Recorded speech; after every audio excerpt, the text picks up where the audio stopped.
산스크리트나 버머나 이거 자체를 모르는데 그 사람들이 무슨 수로 표기를 합니까? 그래서 그런 엉뚱한 소리는 안 하는 게 좋고, 또 한 가지, 이게 원각 선종 석보라고는 책입니다. 이것을 훈민정음 창제 비밀을 밝히는데 제가 인용했습니다. 이 책이 무슨 책이냐 하면은 이게 불교의 각의 원리라든가 불교의 원리를 이것을 언해한 책입니다. 이것은 세종대왕께서 훈민정음 반포 1443년보다도 8년 전에 이 책이 나왔다고 기록되어 있습니다.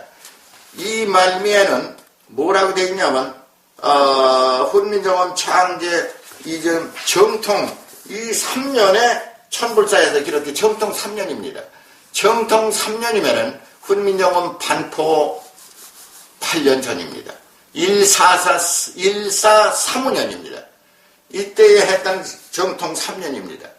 그러면은 이게 무슨 소리를 하느냐 하면은 제가 들리는 바에 의하면은 이 책을 만드는 것도 원각 선종 석보라고 하는 것을 인용해가지고 했는데, 원각 선종 석보가 그러면 진범이 있느냐? 나는 진본을 보진 못했어요. 이 책이 어디서 출처가 어디냐 하면은 과거에 해인사 주지를 하던 일타 스님이 이 책을 가지고 있었습니다. 그때에 당시에 지금부터 20년이 넘습니다. 누구냐 하면은 경상대학의 유명한 여정동 교수라고 국어학자가 있습니다. 그 여정동 교수한테 이 원각 선종 석보 한 권을 갖다 복사해서 주었습니다. 그래서 제가 여정동 교수한테 진주에 내려가서 이 복사본을 제가 구하게 됐습니다. 그래가지고 인용해 보니까 뭐가 중요하냐? 여기 훈민정음으로 언해한 이 언해 부분이야. 옛날에 지금 면이면은 요 방점을 찍고 한자는 한자대로 방점을 찍어가면서 거성, 상성, 평성, 입성 이렇게 해가지고 사성 원리로 다 이걸 기록했습니다. 그래가지고 이것은 연대상으로 표기법상으로 중요합니다. 그러면은 서울의 해인사 주지 스님 일타 스님은 사회적인 계급으로 보면은 도지사에 해당합니다. 그분이 더더구나 도닦는 스님인데 또 불교계에서도 유명한 아주 존경받는 스님입니다. 이 양반이 무슨 가짜를 가지고 장난하겠어요? 그러면은 되지 못하는 학자라는 사람들이 그거 진본이 없으면 그거 어떻게 인정하느냐? 표기법 가지고서 이걸 증명해도 남아요. 무엇을 가지고 표기법을 증명하느냐? 보세요. 이게 능엄경입니다. 능엄경이 이게 10권이나 된 거예요. 이 능엄경 언어인데 이 능엄경은 세조 당시에 서기 1462년 1462년 정도에 이 책을 언해했습니다. 이 책이 10권이나 됩니다. 방대한 서적인데 훈민정음 창제 후 이것을 언해한 책, 불경으로는 가장 유명한 책입니다. 이 책의 표기법을 보면은 원강 석보 여기에 표기법하고 점 하나 찍은 것도 다 똑같아요. 이 표기법이 굉장히 중요합니다. 방점 하나도 틀리지 않아요. 또 훈민정음의 그 방점 똑같고, 그 다음에 한자에 그 음을 적었는데 한자 음이 정확히 뒤해면 D자 썼지 G자를 안 썼어요. 그런 원리가 정확히 똑같은데 그것이 어떻게 똑같으냐 하면은 이 동국정원의 이 표기법, 동국정원에 표기한 표기법과 능엄경 언해의 표기법은 정확히 똑같습니다. 뭐 방점 하나도 안 틀려. 정확히 똑같아요. 이 책을 그럼 누가 만들었겠어요? 그 당시 정음청 학사로 있던 신미대사가 이것을 도감입니다. 정음청의 도감은 지금으로 보면 출판국장이나 마찬가지예요. 그 다음에 이것을 실제로 감독하고 지시한 사람은 수양대군입니다. 세조가 임금되기 전에 수양대군이요. 안평대군 두 양반이요. 그러면 일일이 누구한테 자문을 받냐면 신미대사예요. 그 다음에 이것을 출판할 때 신미대사의 손을 거치지 않으면 이게 출판되지 못합니다. 이런 관계가 어디에 나타났냐면 표기법에 다 나타나고 있어요. 그 다음에 어떤 거냐 하면 법오록이라고 있습니다. 신미대사가 언해한 법오록이요. 이 법오록의 표기법도 정확히 능엄경 언해와 똑같습니다. 동시에 이 표기법이 원각, 선종, 석보와 정확히 똑같습니다. 그러면은 신미대사가 훈민정음 표기한다든가 글을 집현전 학자들한테 배웠겠어요? 배워가지고 하는 게 아니에요. 그 신미대사가 훈민정음 창제 주역이기 때문에 누구보다도 더 능통하게 알았던 스님입니다. 그래서 이런 것을 근거로 해서 원각, 선종, 석보가 진본이 아니고 가짜라 하더라도 신미대사의 훈민정음 창제에 필요한 예를 들면 서포팅 아이디어, 서포팅 다큐멘트가 그것을 입증할 만한 근거 서류가 충분합니다. 이것이 가짜라고 무시해도 훈민정음 창제의 비밀을 밝힌 이 책은 확실합니다. 왜? 표기법이 이거하고 똑같습니다. 이 동국정원은 한자의 음문 원리를 표기했는데 이것이 바로 산스크리트라고 하는 사실을 제가 밝혔습니다. 그러면 이와 같이 위대한 음문서를 가지고 그에 근거해서 훈민정음 창제 비밀을 밝혔으니까 예를 들어 원각, 선종, 석보가 가짜다. 진짜가 아니다. 무시해도 창제 원리는 분명하게 여기 충분히 입증하고 남는 책입니다.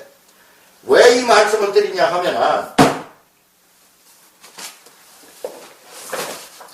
이게 향토문화연구라고 해서 2011년 21일 영동 향토 4회 편으로 나온 책입니다.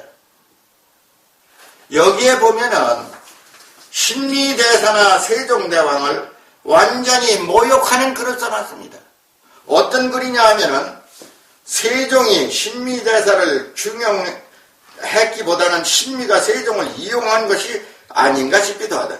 새 왕조의 개국과 함께 위기에 빠진 불교를 구하기 위해 대중들이 읽기 쉬운 불경을 만드는 것은 도행을 인정받는 성녀로서 선택할 수 있는 치밀한 전략이자 모험이 아니었을까 이렇게 써놨어요. 왜냐하면은 세종대왕의 어명이 없이 신미대사가 스스로 글자를 만들어서 불경을 언해해가지고 세종대왕한테 인정을 받는 그런 모략을 쓴 스님이다 하는 얘기입니다. 이걸 누가 해서? 신미대사의 종친인 영동 김씨의 김윤호라고 하는 사람이 있어요. 김윤호가 영동 김씨의 회장을 맡고 있는 사람입니다. 그 사람 이름으로 이 책이 출판됐습니다. 김윤호라는 사람이 출판했어요. 여기 김윤호라고 되어 있습니다. 그러면 자기 조상 할아버지가 훈민정음 창제 주역이고 세종대왕의 총애를 받아서 정음청 학사를 지낸 사람입니다. 그런데 자기 조상 할배, 할아버지를 이렇게 모욕적으로 욕할 수가 있느냐? 할아버지를 욕하는 것뿐만 아니라 세종대왕을 완전히 모욕하는 얘기입니다. 김윤호는 국민학교 선생을 했어요. 지금 나이가 70 넘었습니다. 자기가 학자도 아니잖아요. 아무것도 아니야. 그래 제가 질책을 했습니다. 네가 아는 게 있냐 이거지. 네가 학자냐 이거지.